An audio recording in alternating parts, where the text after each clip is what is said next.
Hello planning mashers, and welcome to day 1 of my 31 days of bullet journal page ideas challenge.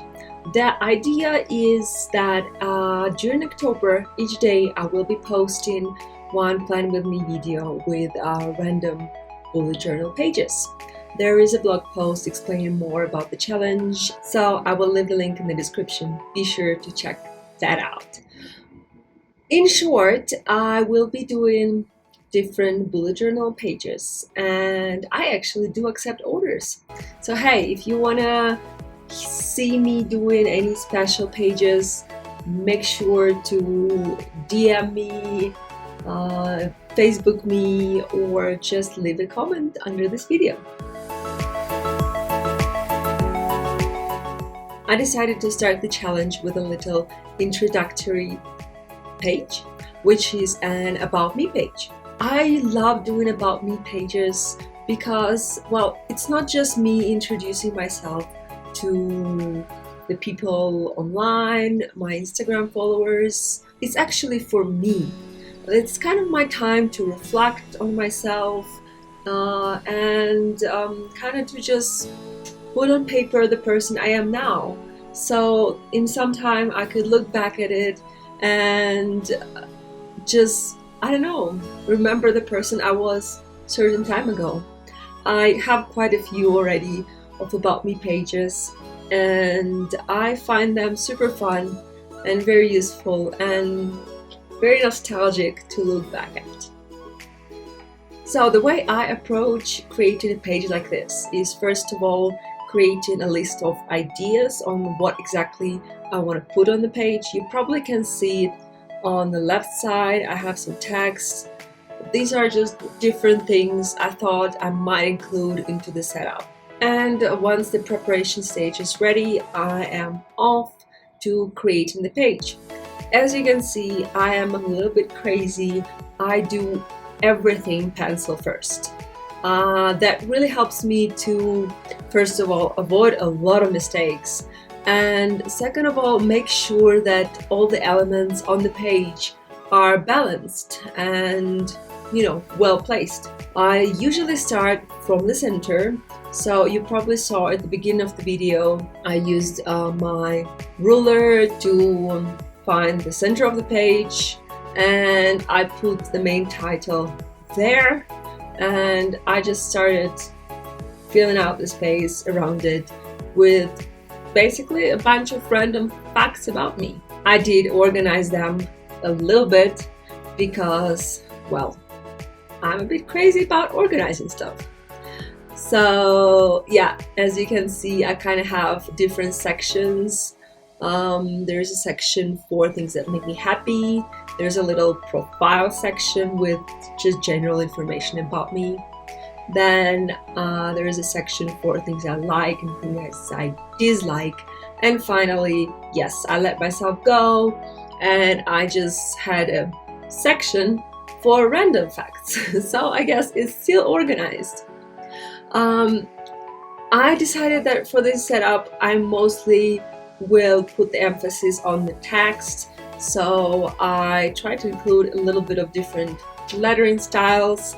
But of course, I also included a bunch of doodles because I'm all for it. Visualization of information is the key. So I always try to add at least something to make sure that from the first glance, you kind of can see certain elements and understand what is it all about. Oh yes, so while I'm finishing up the penciling of the spread, let's talk a little bit about the materials I'm using. I am using a B5 notebook from Archer & Olive. Thank you, Bonnie, forever. I did receive this notebook for free from her, and I just love it so much. I really use a lot this notebook for different creative spreads like this, because it kind of gives me more space to, I don't know, show off my creativity. And of course, it allows me for using more different materials, because you know that art journals have this crazy good paper.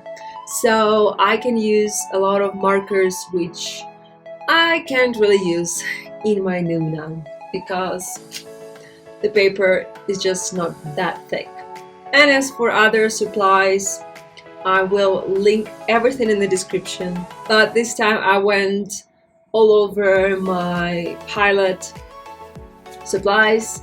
So I used my palette color pens and a bunch of palette markers.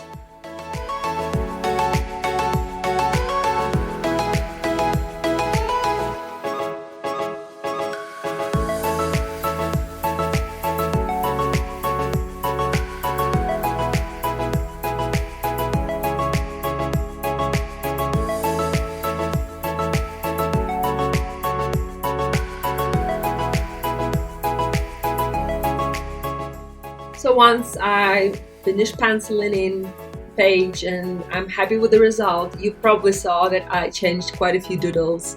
Like with the cat, I quite hated the cat I drew first.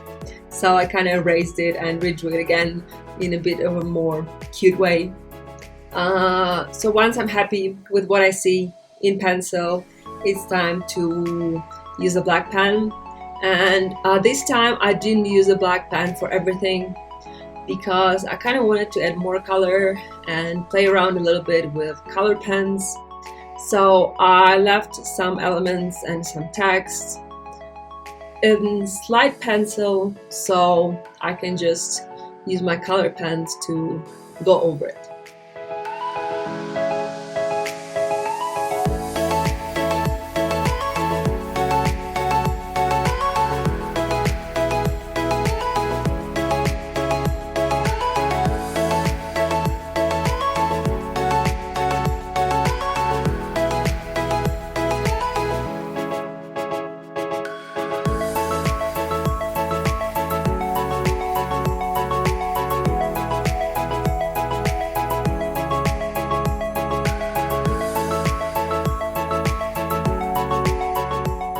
Something else that comes together with this challenge is a worksheet.